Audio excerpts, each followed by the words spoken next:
John Mahama we. Onzu nim nyanson mami kanchiro. Hey, John Mahama. Galaman Penny John Mahama, who me kasano. Mahama ne na aban mo ye ni blefo papa. John Mahama ene na ndc aban mo ye ni blefo. Mo gide en. Enti baka ya enu akire me bro video say ye one youth bia na nebuafu send threat any warning Emma Ghana Parliament, Mahama's president, Ghana Police, immigration officers, any other agencies omo omanwe mu. E we say no ka make us no ano no. Ba ko media za fe kwa na be west. Media na so squad no buafu. Youth know they are getting fed up with Mahama. And in fact, Obayebo Gumbi Edo Parliament, Oma beke ka oma adwen pa atre Mahama. Ni nyina fa sola tuna ka banto kwa ekoso e wo ho Mahama ntimi kan ho asem. Na waso police bo bebebe akogu akwati ba election keke. Ya so police bebebe akogu akwati yi sa akwati ya kwowo. Sola tuna ka ba ye nya dipa nkopata antokwa no. Social demonstration so Mahama abe clash. Aha Penyah block media. Meswa say ni die mo. Obe like this video, no other about subscribe button, somebody click the notification and connect latest updates. Somebody to the wide and their mame. Ewo comment section. Mesa so baswa. No ashi ro so enya bi ahwe. Enti Mahama ebe tena kunyas oban all the boss ahodo be buburu jaesene oso ho nwi bebere kwa. Oso no taso enam bumpa ti Mahama eba no boss na ensembu. Bebere na yet Mahama be tena kunyas no ase ye hu hwe. Nothing they move. What I say? Bibia ankoso dollar na ba fa na artificial AI, but asate question kakra. No can Bank of Ghana omuma correct update, but you tell the engineer ya what dollar e cost, but just say they are trying to they are sympathizing with a certain political party just to give them good name. E normal what I say munya mwadwuma obi adi mu ni asem. Bibia movie na youth no I get it further if you comedian so a some set of youth be abeka nsem obi asema all ka e different. Be person ma won chiremu yenko ne nkwati omu nsem no mankasa mpanifo se kaakom ya ngokuo num yenko no mankasa enka omu nsem entre Ghana fo John Mahama we. Onzu nim nyanson mami kanchiro.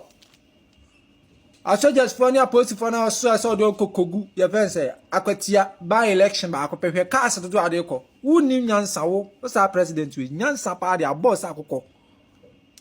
So wu nim nyansa Boku fontokwa beblebe hwe nansan ya Savannah region ntokwa na ekoso ho enka omu crampo na nkase otumi deploy more soldiers ni police tumi di ko honom samo nkona nkonkonko fight na sa nkwase anema na ekoso ro omu nyai ani de wan hunu nyansan anya sa anema ni bi akwatia ba election kiti we wo obi anka nim nyansan anka wo hu sa MPP for sheda na mde we so mo hwe se ya jamo ba akona e fense muntala wo sanwa de ra ma mo mfa Yanso MPP for nyahwe ba akope we muso momfa be mo asema e wo mutirimti musale ya magima digbe na mokọ ere a ye koye by election aniti a soldiers for police for IGP mo ya mo asem kra na mudi no wate wa ya se hey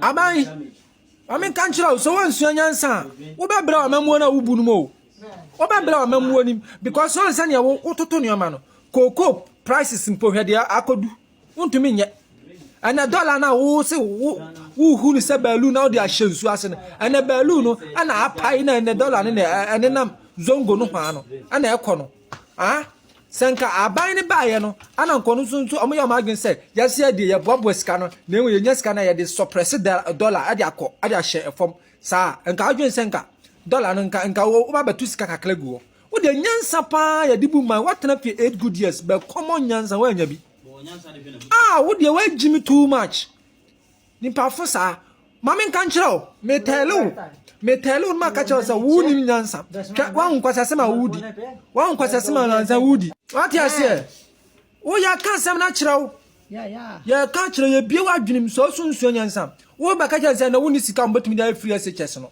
ankwala awie school omo ba be ko free SHS sisi amoni sika mo bodam na adwen se na kufa do ye de ondo okosise sika obola so won ti nsem hunu na abegina platform so kekan na chese wuni ana emom de wuni ma ne se bi twa ntro na bra wa beje ye bo ho ma wutiri ye bom wo sole na onno mo tram no nya red bi na onno mo a odwen se wa na oganti wo sole ya no abegina ma ayi so ade na ye kan from anopa 6 o'clock to about 10 o'clock. I need Mahama moye. But from 11 to 12 they call it there.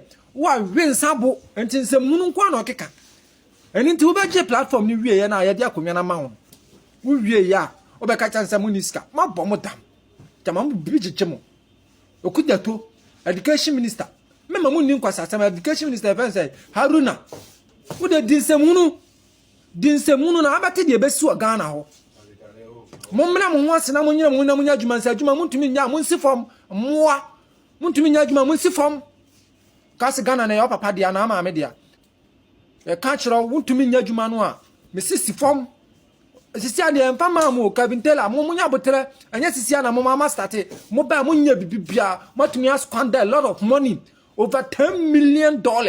I must squander no boom ma decides kan nya million billions dollar ma bomo dam mo dwen say ye bejeja mo ana sisi ane de ahyedo ye se amam grace period mo fa 19 na o man ni na che ne ye ba be sisi ane 8 months from 1 year de ko na mo bete mo asema e wo ye tirim jama mo dwen se afere mo ye betele mo kwasi asema kwa na mo betena so na mo bedi ane petrol matesa mo se mo san ba betu petrol jama mo bodam on jama mo bodam petrol mo san betu petrol bio mo betu petrol bio ane wo to petrol no yi dealer vi na free wa na asese aban we die koto bekunma anya die behin nya die behunie ubaye enkwala aduane a na kufu adu jan ho nyina no ma dia mana sanse si esa ye no won se enkwala ni nya aduane ni enkwala ni nya aduane ni omugu Ghana ko school ho omu nya aduane ni ye nya ban ye nya radio station fo na moafo na omu te omu radio station so na omu kasa gbegbegbe no ye nya san kwase afo no mo na omu kasa an kwase ni bio hwaboy no hotesro Yeah.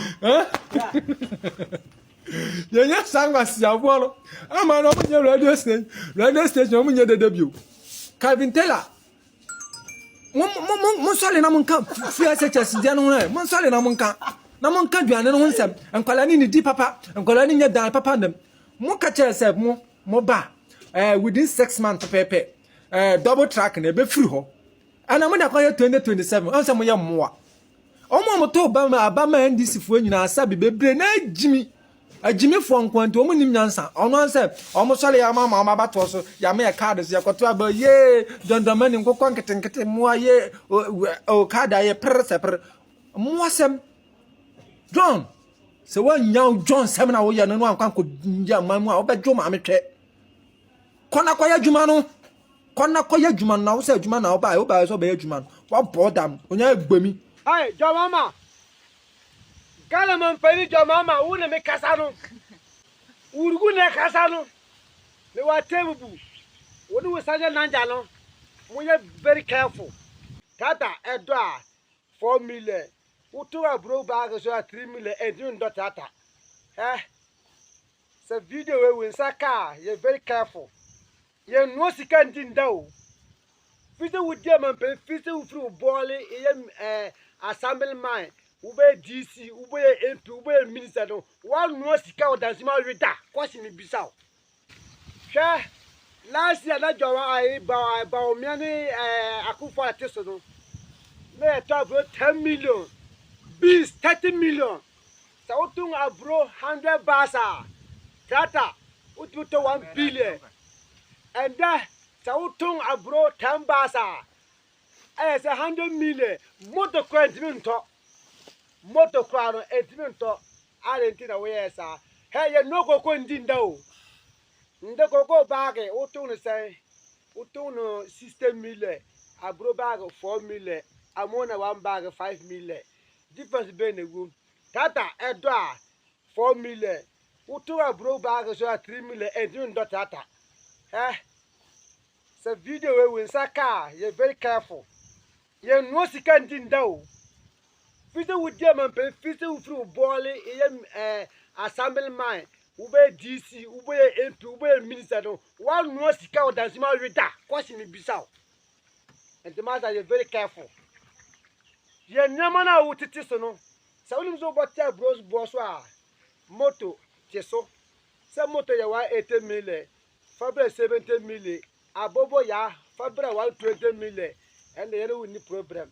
That was 2 billion, no, Fabra 500 million. 2 column, no, 1 column now, 1.6 billion, no, Fabra 500 million, and you took a 100 basa or 400 million of Kojo Tata. Nanda, who took Okota Bra, Okota Tata, 1 billion. I did a more than about 300 bars. Nasa, we know. First, no Naka, who took a 100 bars, 1 billion. And then for 1 billion now, I bet this over here. And that condemn 50 city. Now I think about 40 city, 30 city, and 20 city. What you cry? No, na parliament. Yeah. Ghana never come with you. Ghana over 2 Ghana never played you. So we're very careful. Be careful. Now here, there 2 bow me and now for a year to 3 years. Yeah, yeah, Papa, you are through. Uba no can be 30 million. Jadwa. I brought 10 million. Jalwa. Now, no come. Yaman Nicolas says, okay, what a broso, what a bean soup, more than what is one now. Darby. Tata, what is one now. Darby. A kind of formula, what is on now. Darby. And the young for Yanum and you run as you come. And I don't put a fire 2 boom and found us. They're very careful. Nanyasa de boto home no obeni bini Mahama ne na aban mo ye ni blefo papa John Mahama eni na ndisi aban mo ye ni blefo mo gedian enti parliament bebreba manya no still na akotia de ba akopwe ndisi fo enti na de bia kan nyansa di nyansa pa mo ni ba akokora ade nso nyamoya hwese ayi MP mo ayi mo nkofo ya mo kokunkum omo a omo yesesa omo gu botom mo kwasesa omo gu botom san nkofo MPP fo ni nyansanti omo se wo ewuo na ya enti no mo nyai wo mo nko mo die mo ani ble se Mahama na yese du nkatia na ne ho se mema fufu ne ho se ama na yeda mema fufuo so mema fufuo na ye twa na hwentoa no on say yi no na amane bia mfimfin sa na se edu nkatia waye ada na ne John Mahama moni blood yesa moni munya baifo na de da maha mu soso pa mo yese enne kwasie modura akotia jesa asole kure enne kwasie mo akwa asole musi akotia moji munia na moji mose ada na moni blood yesa ndisi fo mo ampanifo mu gusuro moni blood de achitafo egu fom so ni blood de moji dien akotiafo wo mo se wo mo di mpuntu wo mo ndisi fo ni mpuntu bia mamo John Mahama kure mo up to date wo mo ne anantwe ni nipa no nsuo wo kwa north ton a mo kwohwe mo kwa wei asha ma baabi a MDC wo mo strong vote baabi o mo nya vote pa ehon wo hia fita wo hia mu adokodon ehon ne wo mo ni bibi papa bia ma o my Ghana wo mo MDC ni bibi papa bia ema o my Ghana ema o mo medada mo enye se de o mo ya ablekumade na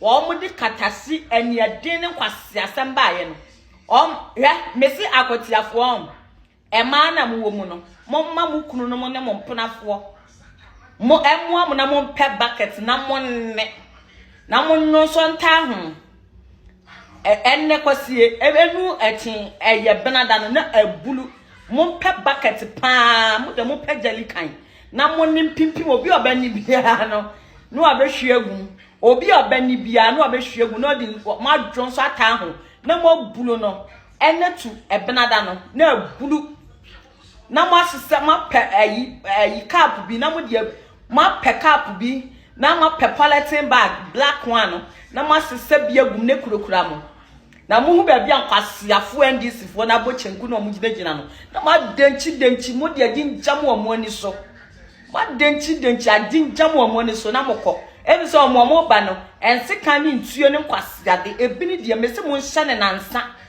na mul pa che bomb na mo nyo so anta ho enne kwasie mo start na no pe ye enne kwasie no pe ye nu ayi no na bulu na mo de akoji na esensen mo nsa ho de obejim na mo ateba ko na mo de jam na ni so de obejim na mo ateba ko na mo de jam na ni so omo se omo aye omo se huliye emojam po omo tim chimi na ya se ye mu bi no ya busu ye ma ye kwan Anke ye ne mo paa ho. Ada na mbone edidi mutimu sa mo agimi sa.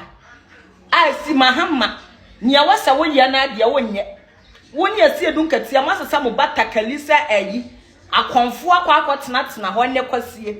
Akotena ho twen enti ayi ba ko penicillin ba ko anamoni brade esa. Mesi ndisi fo mo nya abaifo a na emema de deda mo ham na soso. Emma so na de bobbo mo ham na soso pa emfu yi nkoko.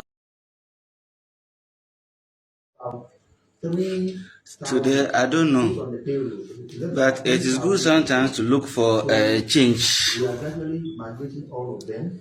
I went to market this fish. That is 20 cedis. You all those who goes to market, you know how much you used to buy it. There's garden eggs. See them, 10 cedis. This shea butter, look at it, 20 cedis.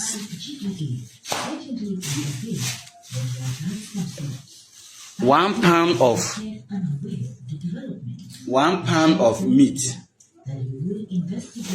that is 40 cedis. We know how much a pound of meat used to be. 25 cedis. The government, that was too bad.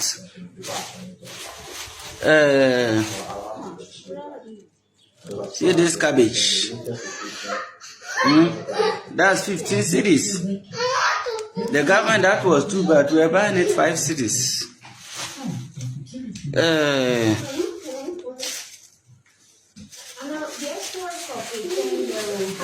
See this pepper. See this pepper. That's 20 cedis. These tomatoes, just look at it, 50 cedis. People have been saying, hey, pick this one for me, pick this one for me. Pick it for me. This bitter cola, was there 5 or 6 of them? That's 10 cedis. Something I used to buy 3 cedis. Look at it, 10 cedis.